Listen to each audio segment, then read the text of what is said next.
मैंने खास तौर से बुनकरों से मुलाकात का सिलसिला शुरू किया और आपके सामने ये मिसाल है कि यहाँ पर शहर की एक बड़ी बुनकर हजरात जो पावर लूम से जुड़े हुए हैं वो यहाँ आपके सामने मौजूद हैं और यही मालेगांव शहर की असल ताकत है, यही मालेगांव शहर को चलाते हैं।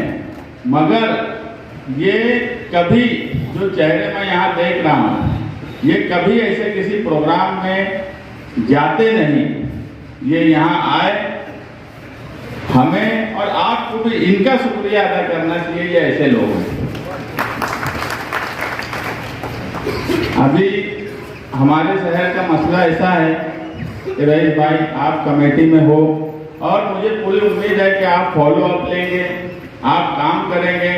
वहाँ पर कौन कितना काम करेगा ये नहीं मालूम हमें, मगर आप काम करेंगे ये उम्मीद भी है और अल्लाह पर यकीन है कि आप जरूर काम करेंगे और इस बार कुछ न कुछ पावर लूम सनत का भला होगा। काम हम भी यही चाहते हैं कि सब लोग मिल के करें। हमारे यहाँ ऐसा है कि जब बचपन में हम क्रिकेट खेला करते थे तो 12 खिलाड़ी एक होता था जो ना प्रैक्टिस करता था ना दिलचस्पी लेता था, मगर जब क्रिकेट मैच अहम हो और खेलने की पारी आए तो बोला था मैं भी खेल लूँ, मैं भी खेल लूँ। तो महल्ले के जो जिम्मेदार लोग थे जो यहाँ बैठे हैं, महल्ले के तो उनको बोलते थे कि समझा ना प्रैक्टिस है ना दिलचस्पी है, तब खेले की बात काहे कर रहे हैं। मगर वो बोला था कि मैं खेल लूँ, हर हाल में खेल लूँ, भले तुम मैच हार जाओ, खेल मैं नहीं खेल लूँ तो खेल बढ़ा देंगे। ये गैर मुनासिब बात है, ये अच्छी बात नहीं है। जब पावर लूम सनत का सवाल हो, जब मिल्लत का सवाल हो, उस वक्त इस तरह की हरकत बिल्कुल गैर मुनासिब है। मालेगांव शहर के लोग देख रहे हैं किस तरह का छछन किया जा रहा है, ये बिल्कुल अच्छी बात मैं नहीं मानता। ये हमारे खिलाफ नहीं हो रहा, ये बुनकर बिरादरी के खिलाफ हो रहा, ये पावर लूम सनत के खिलाफ हो रहा कि अगर तुमको इतना ही खेलना आ रहा होता तो तुम असेंबली में बोले होते। जिस वक्त ये लक्ष्य विधि लगी उस वक्त तुम असेंबली में हाजिर नहीं थे। आपको 19 तारीख का नोटिफिकेशन, आप 20 तारीख क्यों बोलते हो कि 20 तारीख को उस पर क्वेश्चन लगा, 13 दिसंबर को रईस शेख साहब वहां बोल रहे थे, आपको तारीख तक नहीं पता है। तो मेरी आपसे हाथ जोड़ के गुजारिश है कि आप साथ में काम करिए, बहुत अच्छी बात है। रईस शेख जैसा स्टूडियस एमएलए आपके साथ है, हमारे साथ भी अगर कोई कारपोरेटर दूसरी पार्टी का भी रहेगा, उसको मालूमात है और वो भला कर सकता है, तो मुझे कोई हिचकिचाहट नहीं है उससे मालूमात लेके काम करने की।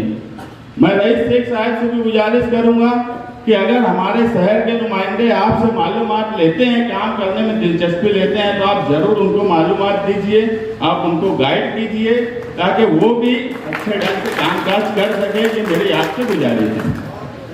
मैं दोबारा यहाँ आए हुए तमाम ही लोगों का शुक्रिया अदा करता हूँ और मैं यही बोलूँगा कि अगर बुनकर कारखाना पावर लूम मिल्लत के मामले में कोई भी फर्द मैं भड़ंजू बोलिए तो तुम उसका खेल बढ़ा देना।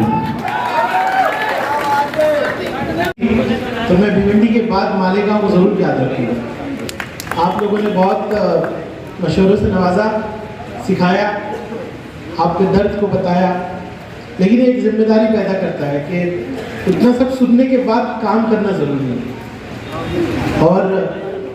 और बेहतर तरीके से असेंबली में आपकी आवाज़ उठाएंगे और शिद्दत से उठाएंगे और सरकार से और शिद्दत से लड़ेंगे। लेकिन मैं बहुत उम्मीद रखता हूँ, कुछ खामियां हम में भी हैं, हमारे तरीके में भी। मैंने बहुत कौमें देखी हैं जो अपनी अपनी सनदों के लिए लड़ती हैं, कहीं कभी हमने भी, कहीं हमारे अंदाज में। हमको भी थोड़ा बदलना होगा। आज डिजिटल ज़माना है, हमको भी मॉडर्न होना पड़ेगा। लोगों ने सब्सिडी की बात कही, मैं ट्रेनिंग की बात करता हूँ। लोगों ने सब्सिडी की बात की, मैं ट्रेनिंग इंस्टीट्यूट की बात करता हूँ, अच्छे लैब की बात करता हूँ।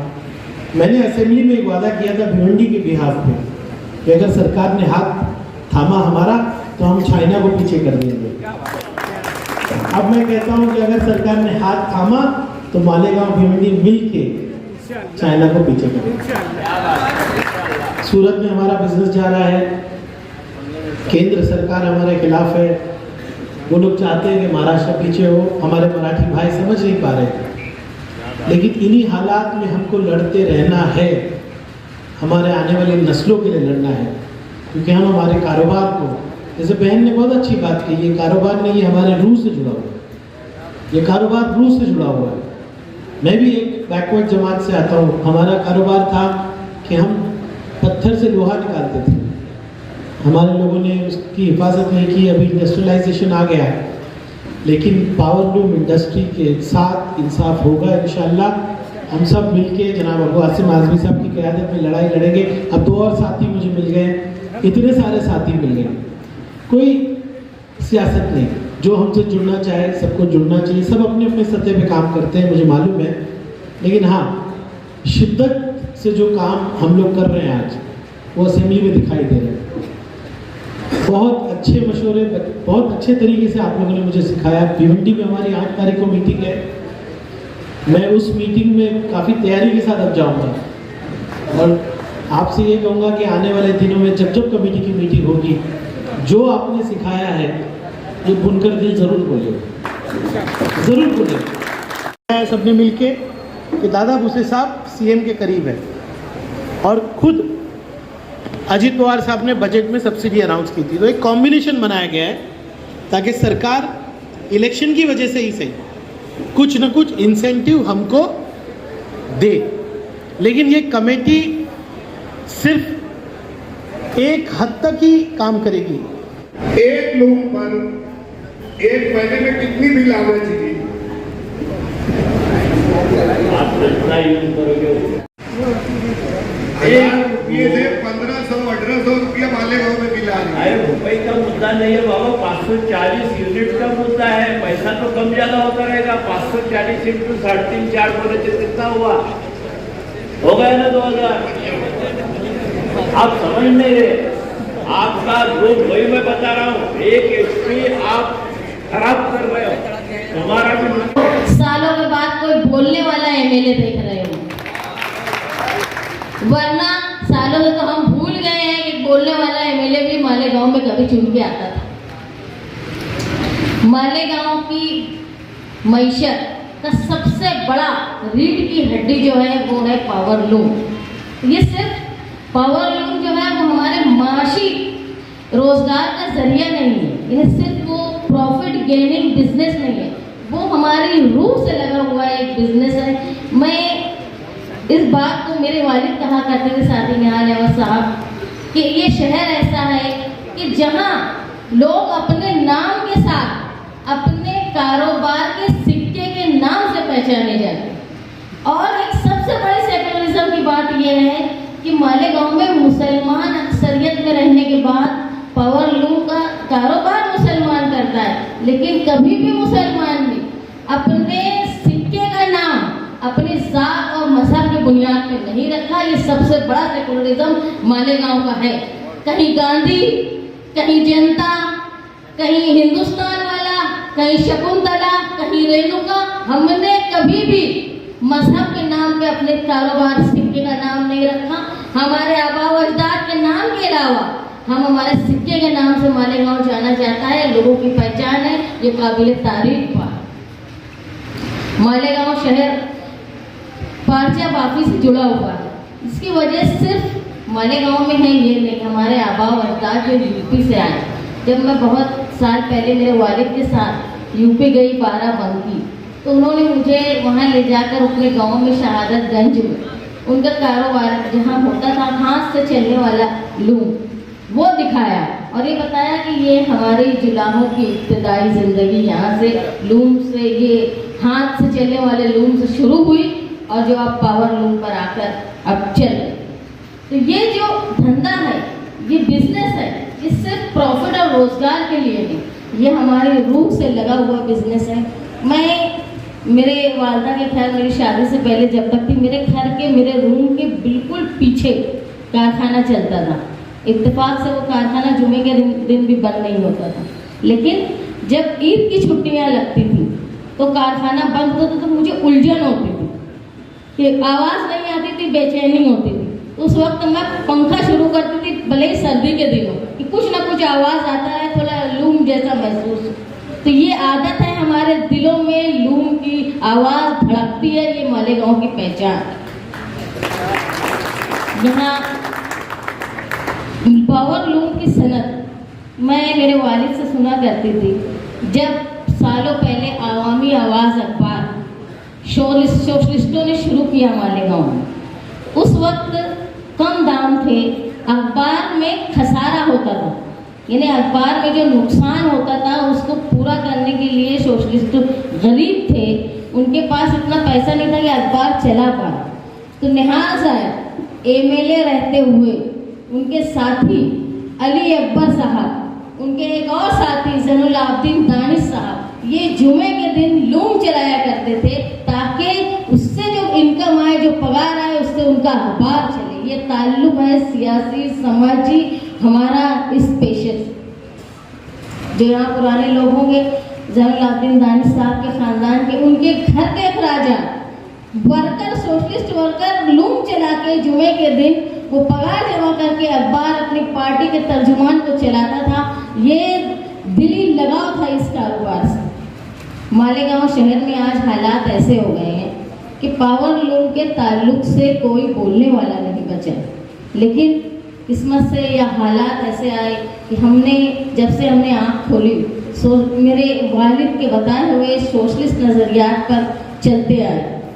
पहले सोशलिस्ट पार्टी थी, फिर प्रजा सोशलिस्ट हुई, फिर वहाँ से जनता पार्टी, वहाँ से जनता दल के बाद जनता दल सेकुलर। लेकिन कभी हमारे तो ख्याल में नहीं था कि हम लोग कभी पार्टी बदल सकते हैं। लेकिन इत्तेफाक ऐसा हुआ कि हमारा जो सोच थी सेकुलरिज्म, उसमें देवी गौड़ा साहब ने बीजेपी के साथ पैक्ट कर लिया, जिसमें हमने मजबूरन अपनी पार्टी को तब्दील करने का रास्ता चुना। वजह ये थी कि सियासत, खिदमत खल्क का सबसे बेहतरीन जरिया जो है वो सियासत है, मैं ऐसा मानती। जहाँ से आप हर तरह की खिदमत कर सकते हो, जिसके किसी कूजे में, किसी शोबे में बंधा हुआ है। मेडिकल हेल्प से लेकर आप हर तरह का, जैसे आज हम यहाँ कारोबारी हेल्प का काम कर रहे हैं, हर तरह के शोबे में हम काम कर सकते हैं। उस वक्त आप देख रहे हो शिवसेना के लोग आए, कांग्रेस के, एनसीपी के, तमाम पार्टी के लोगों के साथ हमारा कांटेक्ट हुआ, उन्होंने हमको साथ में जोड़ने की, लेकिन कोई ना कोई मसलहत हो गई। और गलत को गलत मानो। जब तुम सवाल करना बंद कर दोगे तो तुम्हारे ऊपर नाअहल लोग आयत करे जाएंगे, जिस तरह अभी आयत है। हर आदमी की एक अलग अलग फैकल्टी होती है। तुम डॉक्टर से वकालत नहीं करवा सकते, वकालत करने वाले से डॉक्टरी नहीं करा सकते। इसलिए हर शोबे में इंसाफ उसके काम और उसके काम आने वाले तरीके से ही लेना चाहिए। यहाँ पावर लूम के ताल्लुक से बहुत सारी बातें हुई, टेक्निकल बातें।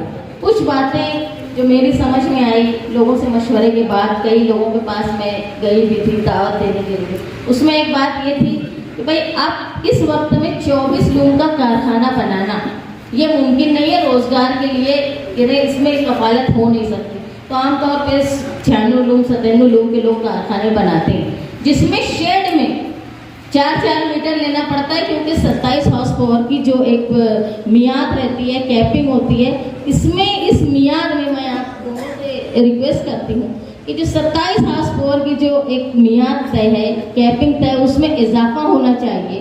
कम से कम वो 54 हॉर्स पावर की होना चाहिए, ताकि जो इजाफी 4-4 मीटरों के जो खर्च आते हैं वो रेंटल उसके बंद हो। ऐसी मालेगांव शहर के लोगों की दरख्वास्त है जो मुझे समझ में आई, मैं आप लोगों को बता रही हूँ। एक बात ये, दूसरा ये कि जो प्लेन पावर लूम है उसको खरीदने के लिए, प्लेन पावर लूम को खरीदने के लिए हुकूमत बिना सूदी कर्ज जो है वो नौजवानों को रोजगार करने के लिए दे, ऐसी मांग भी एक बड़ी है। दूसरा ये कि हर लूम पर कम से कम 25,000 रुपए गवर्नमेंट सूद खरीदने के लिए कर्ज दे, 3 साल के लिए बिना सूद के। आप जो अपनी अहवाल बनाएंगे उसमें ये बातों को ऐड करें। एक चीज़ और समझ में आई कि आर्टिफिशियली सिंडिकेट बनाते हैं व्यापारी, यानी वो तय कर लेते हैं कि इतने में ही कपड़ा खरीदना है। वो आपस में व्हाट्सएप पर या कहीं भी चर्चा करके ये तय कर लेते हैं कि इतने में इससे महंगा नहीं खरीदना है, और बुनकर मजबूर है, उसको हर हफ्ता पगार करनी है, उसके पास इतना पैसा जो है वो स्टॉक में नहीं है कि वो पैसा रोक कर चले, तो वो औने पौने दामों में अपना कपड़ा बेच देता है। जिस तरह आपने ऐवान में कहा रईस शेख साहब, आपने ये कहा कि काश्तकारी के बाद सबसे बड़ी सनद रोजगार की जो है वो महाराष्ट्र में वो पावरलूम की है।